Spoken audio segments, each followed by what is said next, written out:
జనగామ నియోజకవర్గం చేర్యాల మండలం ముస్తి గ్రామంలోని రైతు వేదికలో ప్రజాపాలన ప్రగతి ప్రణాళిక కార్యక్రమం మండల పరిషత్ అభివృద్ధి అధికారి ఎస్ ప్రకాష్ ఆధ్వర్యంలో మండల స్థాయి సమావేశం జరిగింది.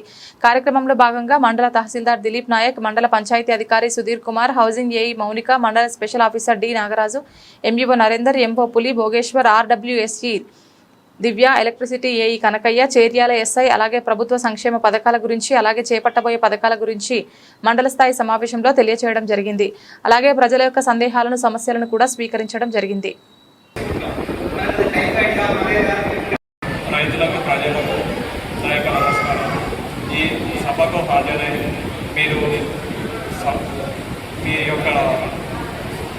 సమస్యలు నివృత్తి చేసుకుంటే ఇంకా ఏమైనా ఉంటే ఇప్పటికే ఇది అయిపోలేదు. జూన్ 12 వరకు ఉంటుంది ఈ ప్రణాళిక, ప్రజాపాలన ప్రగతి ప్రణాళిక. ఆ తర్వాత కూడా ఎప్పటికీ అంటే ఇంతటితోనే అయిపోయింది, సమస్యలు అయిపోయినాయి, అది దాన్ని మర్చిపోకండి. ఇది నిరంతర ప్రక్రియ కాబట్టి ఎప్పటికైనా మనం ఏదైనా కూడా సాల్వ్ చేసుకోవచ్చు.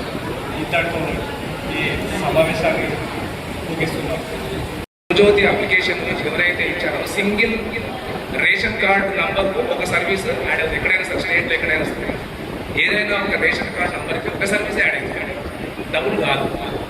ఎవరైనా అప్లై చేసేటప్పుడు ఏదైనా కరెక్షన్, అదే ఆధార్ కార్డు కానీ మీ మొబైల్ నెంబర్ కానీ ఏదైనా మిస్టేక్ పడితే కొన్ని యాక్సెప్ట్ కాలేదు, అవి చేసుకుంటే వచ్చి ఇక్కడ మన ఎప్పుడు ఆఫీస్లో వాళ్ళు ఆపరేటర్ ఉన్నాడు, అక్కడ కరెక్షన్ యాక్చువల్గా 50 మీటర్ లేదు, ఆమె అప్లై చేసుకోవాలా. అందులో ఆమెకు 4 ఊళ్ళు కొన్ని ప్రొవైడ్ చేస్తారు. పైన సర్వే చేయడం కూడా జరిగింది.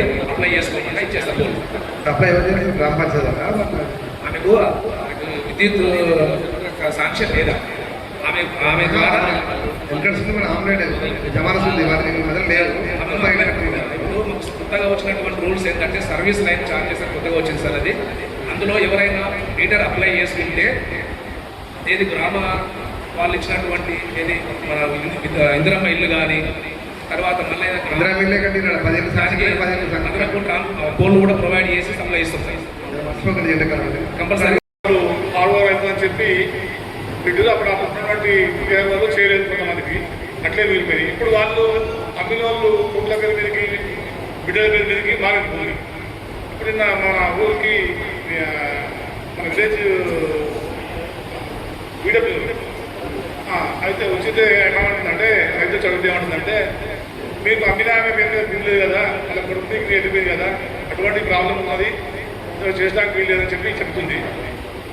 అటువంటి ప్రాబ్లమ్స్ ఉంటే జెన్యున్, ఒకవేళ అమ్మిన పట్టదారు చనిపోతే వాళ్ళ వారసుల పేర్ల మీద అయితే అవి కూడా ఆ పరిగణలోకి తీసుకొని అవి కూడా ఎంక్వైరీ చేసి చేస్తాం. దానిలో ఎలాంటి సందేహం లేదు. తండ్రి చనిపోయాడు, తల్లి ఉంది కానీ డైరెక్ట్ కొడుకే ఓకే, అవి కూడా చేస్తాం. ఇంకొకటి సార్ ట్రాన్స్ఫర్ చాలా సాంక్షన్ అయింది. ఇంకొకటి అంటే మనం సబ్ సెంటర్ ఉంది sir, sub centre health centre కదా ట్రాన్స్ఫర్ షిఫ్ట్ చేయమని మీ దృష్టికి తీసుకురావడం ఇంతవరకు చేస్తలే సార్. అక్కడ పోల్ అనేది ఊగుతుంది, ఇబ్బంది ఏర్పడాలి. ఇంకొకటి అంటే వారికి మీకు మీ ప్రత్యేకంగా చెప్పేది ఏంటంటే అసలు విలేజ్లలో ప్రతి గ్రామంలో స్టార్ట్ బై కనెక్ట్ అనేది లేదు సార్. పట్టపగలే వీధి దీపాలు అందుతున్నాయి, దానివల్ల చాలా ఇబ్బంది జరుగుతుంది. దీనిపైన ప్రత్యేక శ్రద్ధ వహించాలి. మా గ్రామంలో అయితే 70% స్టార్ట్ బై కనెక్షన్ లేదు సార్. అది ఒక 30 ఫోన్లు ఉండే, అది సుద్ధ ఫెయిల్ అయింది సార్. దాన్ని వెంటనే మీరు చర్యలు తీసుకోవాల్సింది కోరుతున్నాం. ఓకే, థర్డ్ వైర్ అనేది 100% కంప్లీట్ చేయాలి. కంప్లీట్ సార్ ఇప్పుడు ఏమంటే మీరు జీపీ నుంచి పెట్టుకుంటారు, జీపీలో బడ్జెట్ లేదు, బ్యాలెన్స్ చాలా అవుతుంది సార్. ఏడి కట్టుకుంటే కట్టడానికి సిద్ధంగా ఉన్నాం కానీ అమౌంట్ బాగా అవుతుంది. నేను ఎలక్ట్రిసిటీ డిపార్ట్మెంట్ వారే చర్యలు తీసుకోవాల్సిందే కోరుతున్నాం సార్. ఓకే సార్, ఇంకోటి ఏంటంటే మాకు అక్కడ 100% ఏంటంటే ఒక 30% సీసీ రోడ్లు ఉన్నాయి సార్, 70% సీసీ రోడ్లు లేదు. ఒక 2-3 ఖాళీలు ఏర్పడాయి, కొత్త ఖాళీలు.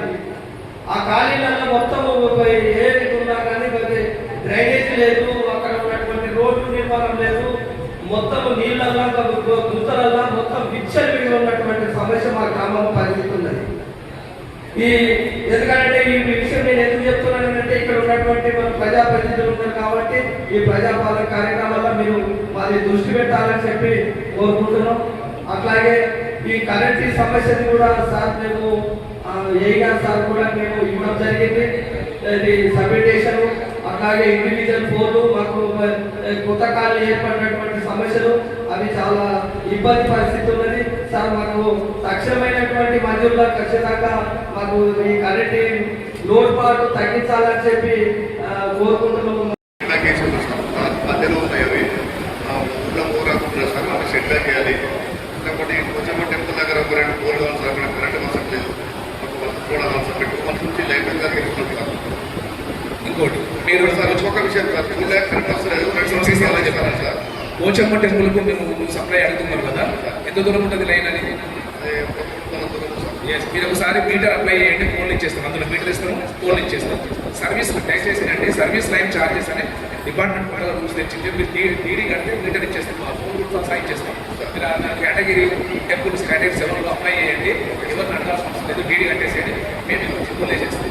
ఓకేనా? ఇంకో మిడిల్ పోల్ అన్నారు కదా, 100% మిడిల్ పోల్ మేజర్గా ఉన్న వాటి ఫస్ట్ అటెండ్ అవుతాము, కంప్లీట్ చేయడానికి ట్రై చేస్తాం. సెట్ బ్యాక్ కూడా అయ్యిందా సార్, ఇంకోటి సెట్ బ్యాక్ అన్నారు కదా, ఏదైనా ఒక ఎగ్జిస్టింగ్ లైన్ గౌరవ సర్పంచుల కొంచెం మాకు హెల్ప్ చేయాలంటే, ఎందుకంటే వాళ్ళు ఆల్రెడీ ఎగ్జిస్టింగ్ ఉన్నటువంటి లైన్ షిఫ్ట్ చేయాలంటే డిపార్ట్మెంట్ ఎటువంటి బడ్జెట్ ఉండదు. దానికి సంబంధించిన గ్రామ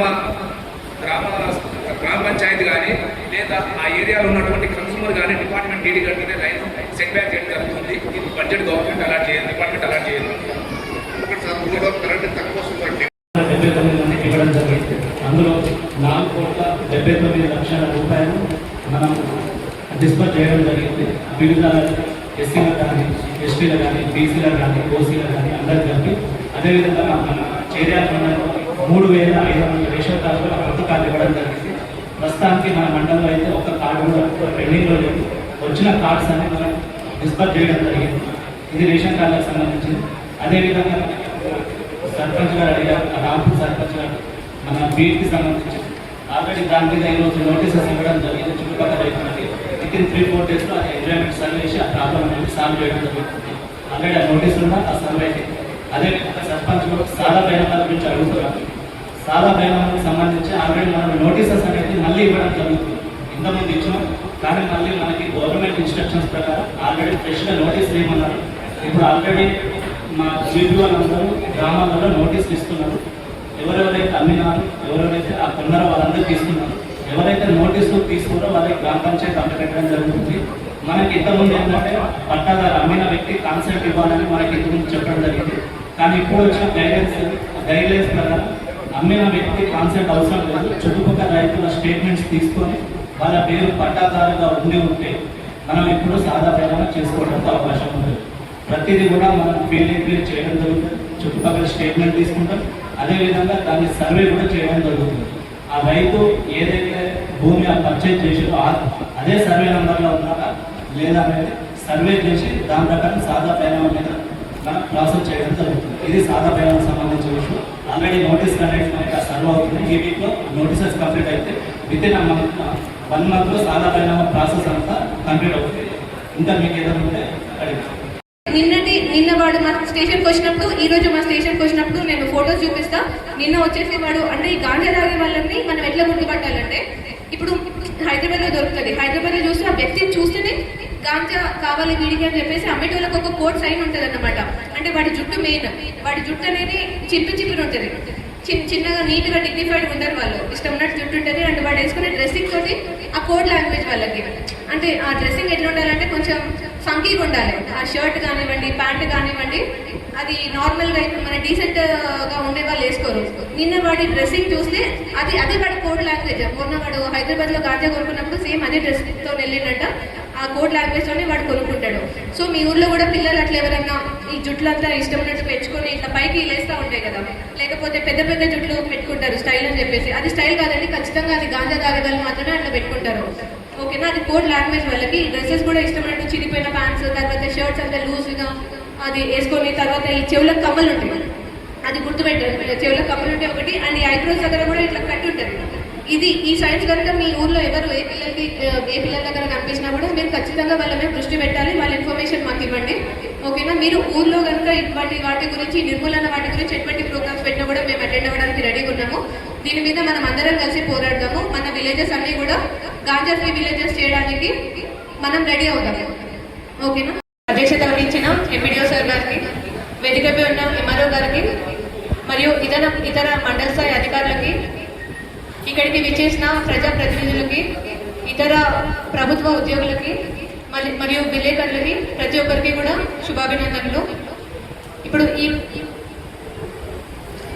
ఇది వచ్చేసి మా పోస్టర్.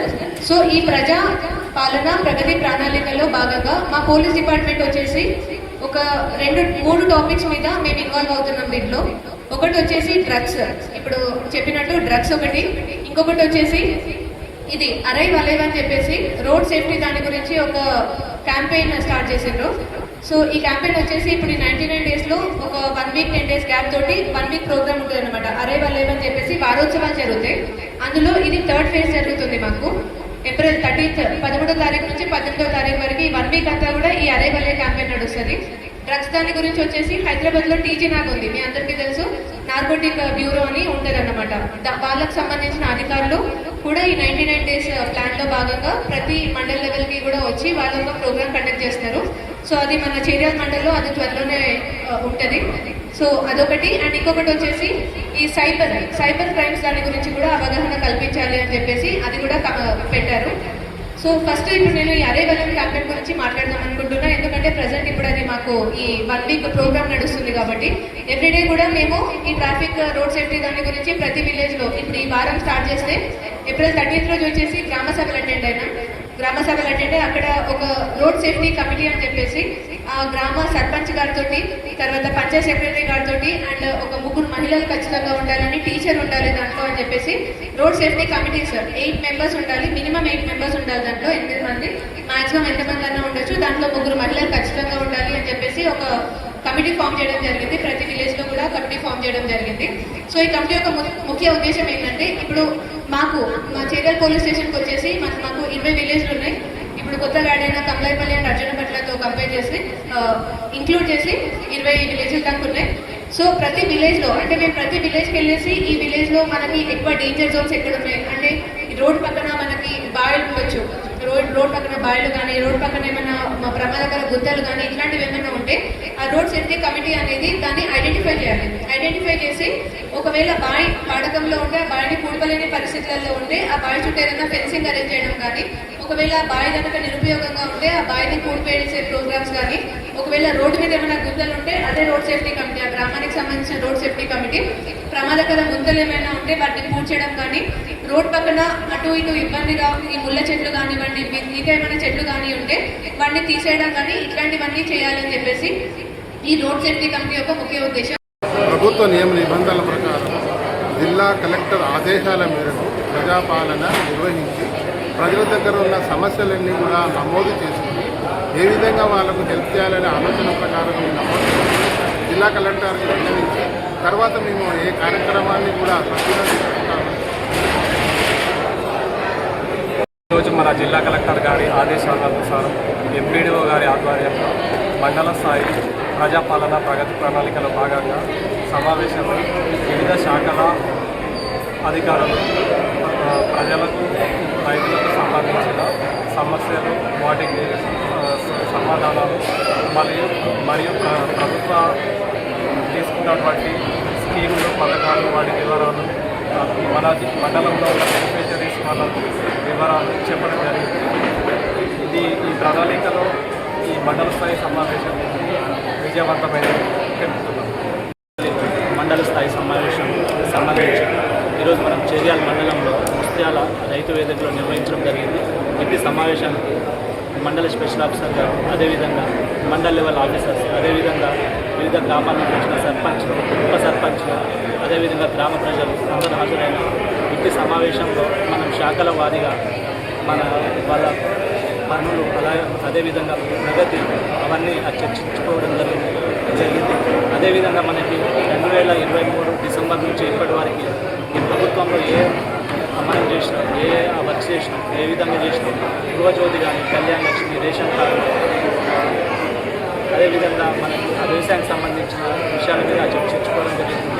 అదేవిధంగా మనకి ఆ సర్పంచ్ కానీ, ప్రజలు కానీ వివిధ రకాల ఆ సమస్యలు కూడా చెప్పడం జరిగింది. ప్రతి సమస్యలన్నీ మేము ఆ మినిట్స్ ముఖ్యంగా నమోదు చేసుకొని కలెక్టర్ గారికి నివేదించడం జరుగుతుంది. ఇట్టి కార్యక్రమం విజయవంతమైంది.